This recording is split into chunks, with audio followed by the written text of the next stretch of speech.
Abonnez-vous à ma chaîne Vision Claire, cliquez sur la cloche pour ne manquer aucune vidéo et partagez ce contenu autour de vous. Votre soutien compte énormément. 50 ans après sa mort, Bruce Lee demeure un symbole de force physique et de masculinité pour la communauté asiatique et une icône du cinéma du XXe siècle. Cependant, après sa disparition à l'âge de 32 ans, des rumeurs et des spéculations concernant son mariage, sa consommation de drogue et les circonstances de sa mort se sont répandues rapidement. Maintenant, 5 décennies plus tard, sa fille Shannon Lee est intervenue pour éclairer la véritable personnalité derrière l'icône légendaire, partageant des révélations qui ont laissé les fans stupéfaits. Avant d'approfondir ces détails, explorons d'abord les raisons derrière ses actions, car comme l'insiste sa fille, il y a un aspect bien plus profond à son héritage qui mérite d'être reconnu. La vie précoce de Bruce Lee. Bruce Lee a fait face à des défis significatifs au cours de son enfance et de son éducation. À l'origine, il s'appelait Lee Fan. Son père, Lee Hua-chuan, était un célèbre chanteur d'opéra cantonais basé à Hong Kong, tandis que sa mère Grace O était originaire de Shanghai et avait une ascendance eurasiatique. En décembre 1939, ses parents entreprirent une tournée internationale d'opéra en Californie, se produisant dans le quartier chinois de San Francisco. Bruce y naquit le 27 novembre 1940, ce qui lui accorda la citoyenneté américaine en vertu du droit du sol.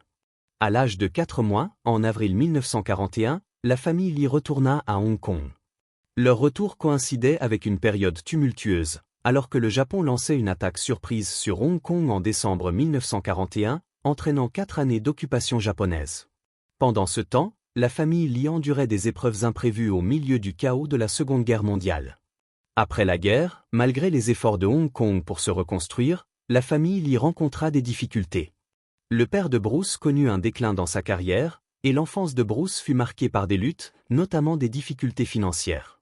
Sa nature agitée l'entraînait souvent dans des confrontations avec des gangs locaux, exacerbant les inquiétudes de ses parents.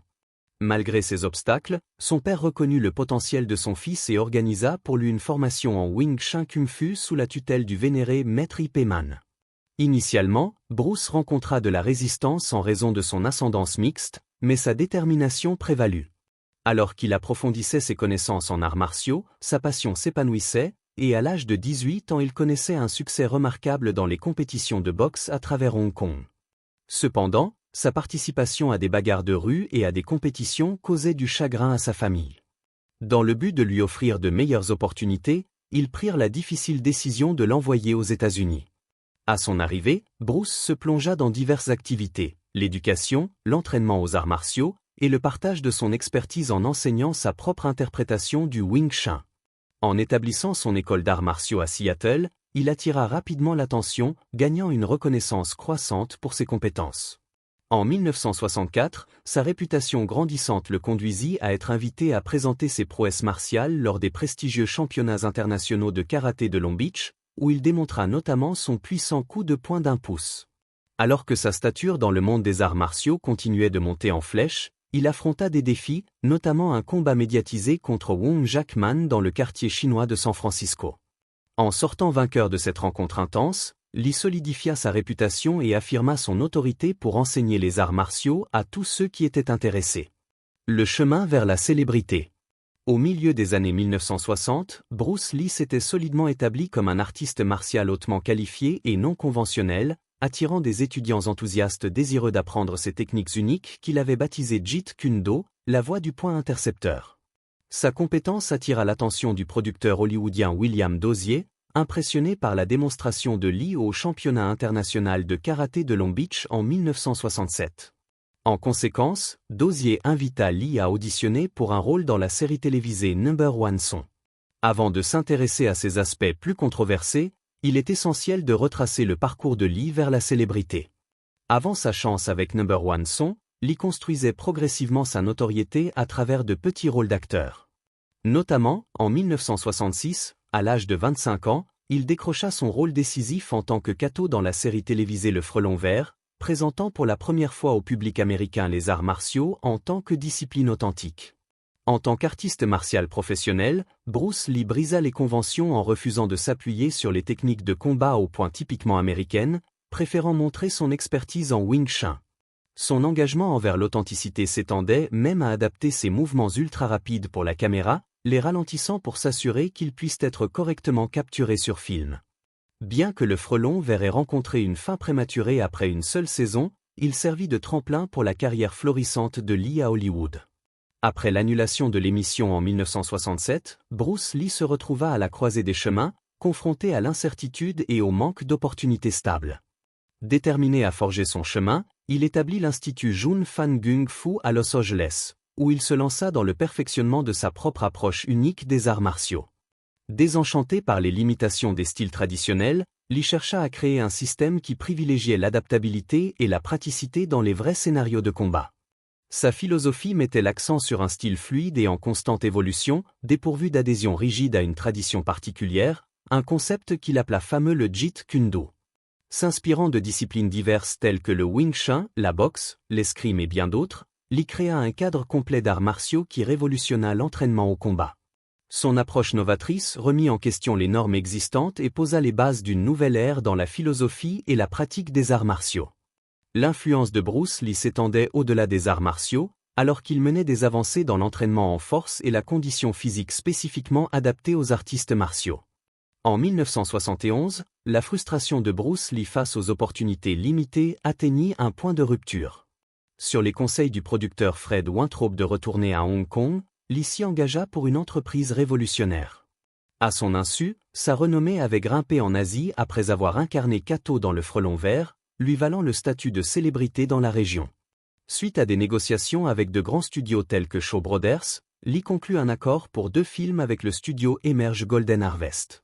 Le premier film dans le cadre de cet accord, La Grosse Bagarre, fut présenté en première en 1971.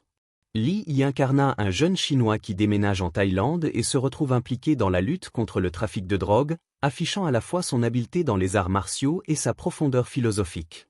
Malgré son budget modeste, le film pulvérisa les records au box-office à travers l'Asie, propulsant Lee, relativement inconnu, au statut de star du jour au lendemain. Sur la lancée de ce succès, Lee endossa le rôle de protagoniste dans La Fureur de vaincre plus tard la même année. Situé dans les années 1930 à Shanghai, le film suit son personnage dans sa quête de vengeance pour le meurtre de son maître. Il personnellement réalisa toutes ses cascades, insufflant à chaque scène de combat une intensité émotionnelle et une profondeur spirituelle.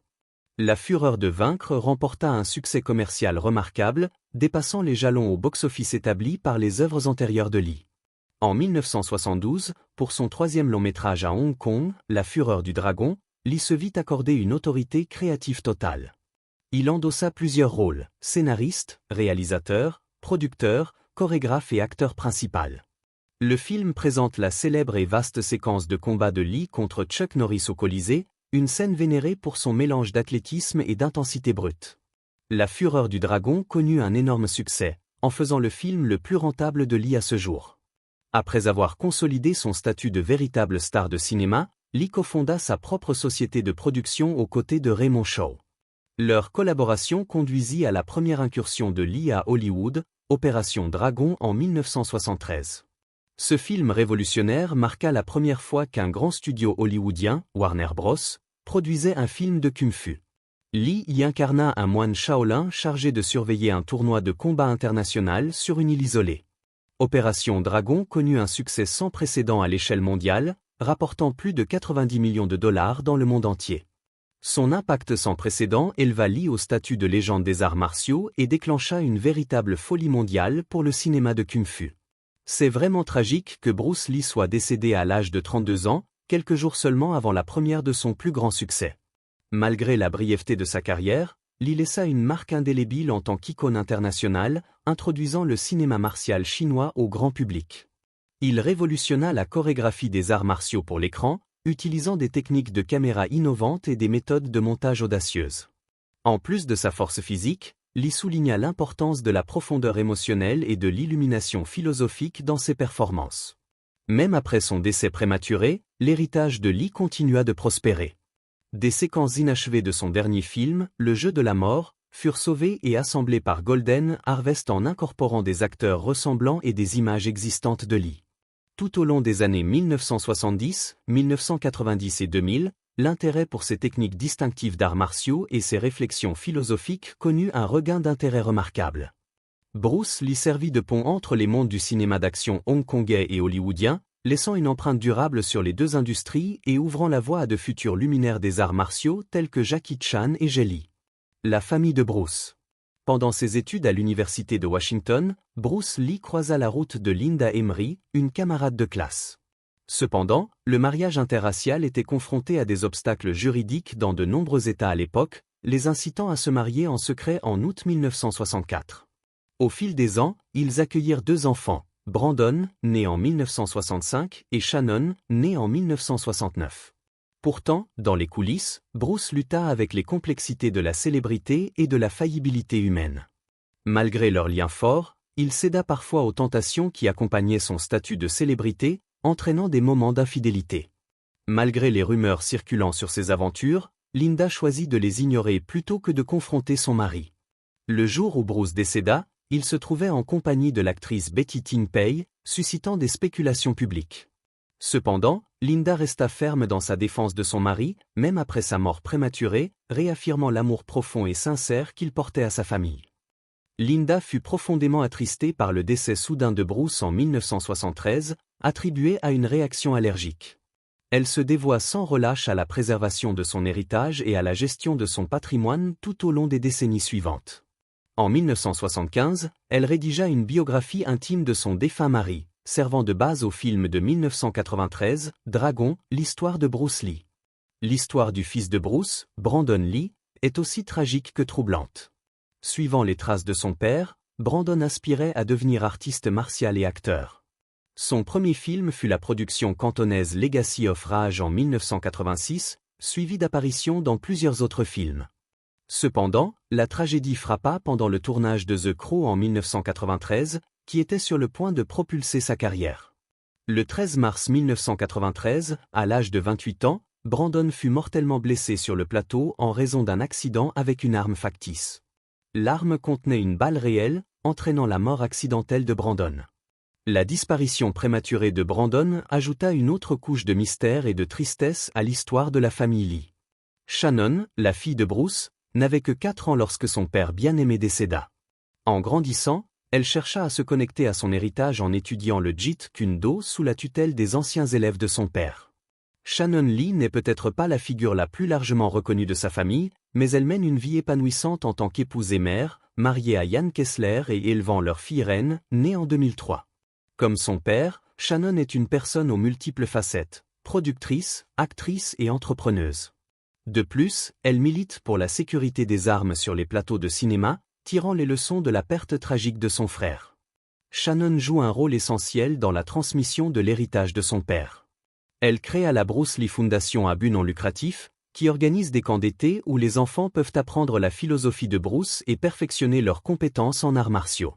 Shannon veille à ce que l'héritage de son père perdure pour les générations futures. Entrer dans le monde d'Hollywood était initialement douloureux pour Shannon, surtout après la perte de son frère. Cependant, sa perspective changea lorsqu'elle découvrit une histoire que son père avait imaginée, intitulée Warrior, parmi ses effets personnels. Intriguée par ce récit situé dans le quartier chinois de San Francisco, elle décida de le concrétiser avec l'aide de Justin Lin.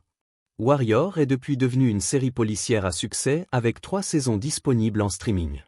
En revanche, Linda s'est retirée de son rôle actif au sein de la Bruce Lee Foundation. Cependant, même dans ces dernières années, elle reste engagée à préserver la mémoire de Bruce, considérant cela comme un devoir sacré.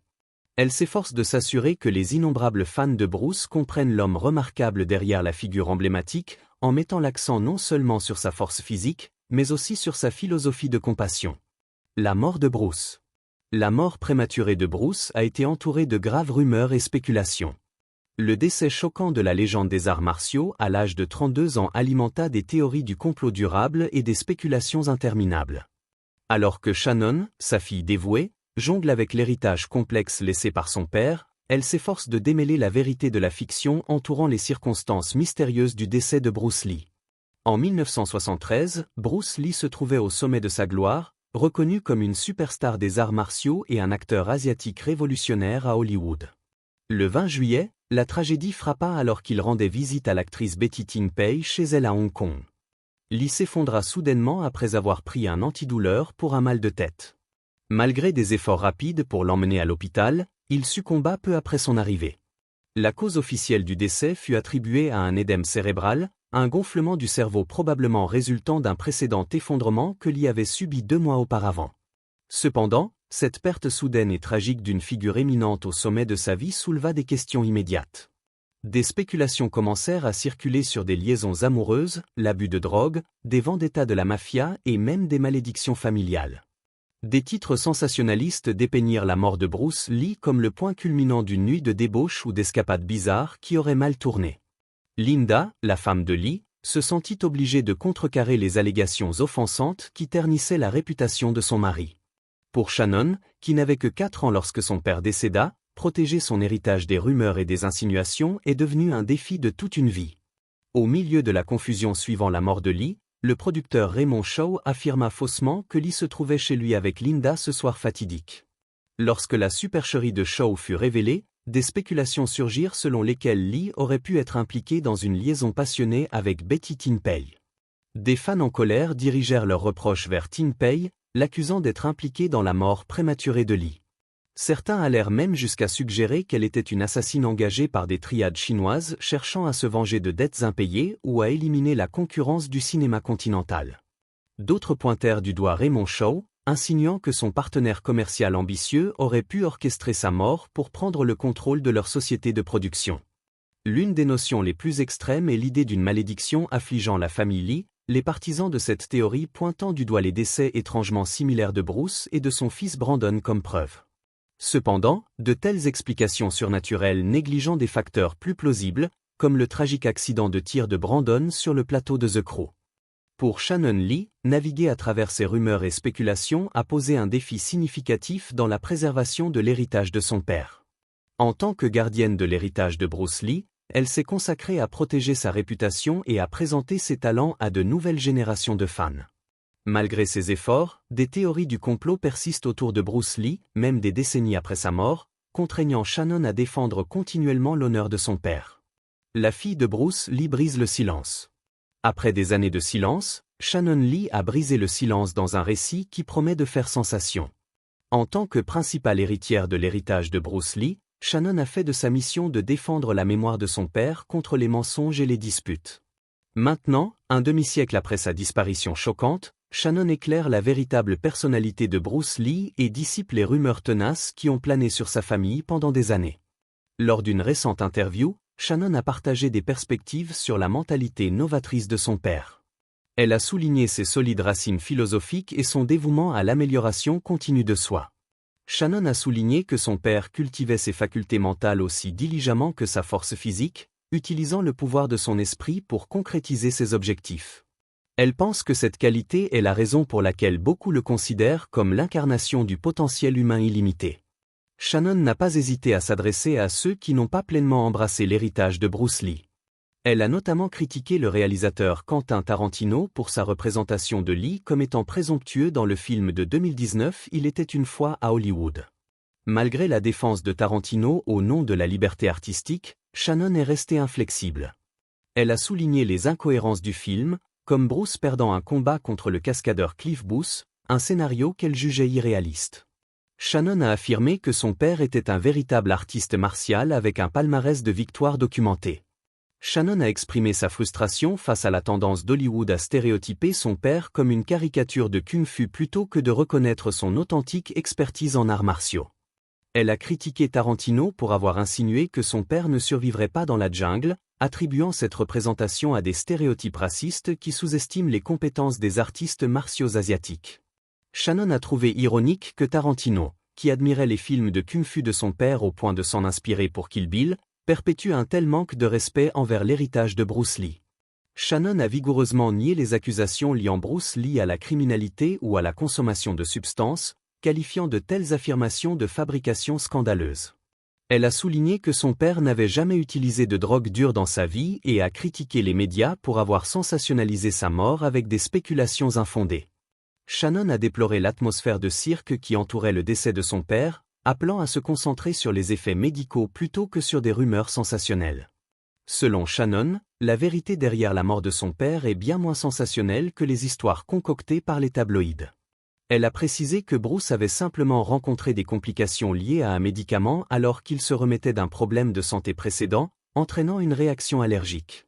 Shannon a souligné que la disparition de son père n'était pas le résultat d'une overdose ou d'un comportement scandaleux. Elle a exprimé à quel point ces fausses allégations avaient profondément affecté leur famille. En tant que fille dévouée de Bruce, Shannon a peu d'intérêt à entretenir des conspirations ou des controverses. Elle s'engage à préserver son héritage en partageant ses talents et ses enseignements pour maintenir sa véritable essence. Rejetant les affirmations sensationnelles, Shannon s'efforce de propager les philosophies profondes de Bruce Lee et sa détermination inébranlable, les qualités authentiques qui ont contribué à son statut légendaire. Elle a fièrement souligné que même après 50 ans, son père continue d'être vénéré pour ses réalisations et ses capacités remarquables. Shannon a exprimé sa préoccupation selon laquelle, à mesure que ceux qui ont connu Bruce personnellement disparaissent, d'autres pourraient déformer son histoire complexe. Par conséquent, Shannon insiste sur le fait qu'elle est là pour partager la vérité sur la vie de Bruce Lee et ses qualités remarquables. Quelles sont vos pensées sur Bruce Lee? Commentez ci-dessous pour nous le faire savoir. Si vous avez trouvé cette vidéo intéressante, n'oubliez pas de lui donner un pouce levé et d'abonnez-vous à Vision Claire. Cliquez sur la cloche pour ne manquer aucune vidéo et partagez ce contenu autour de vous. Votre soutien compte énormément. Merci de nous avoir rejoints, à bientôt pour la prochaine vidéo.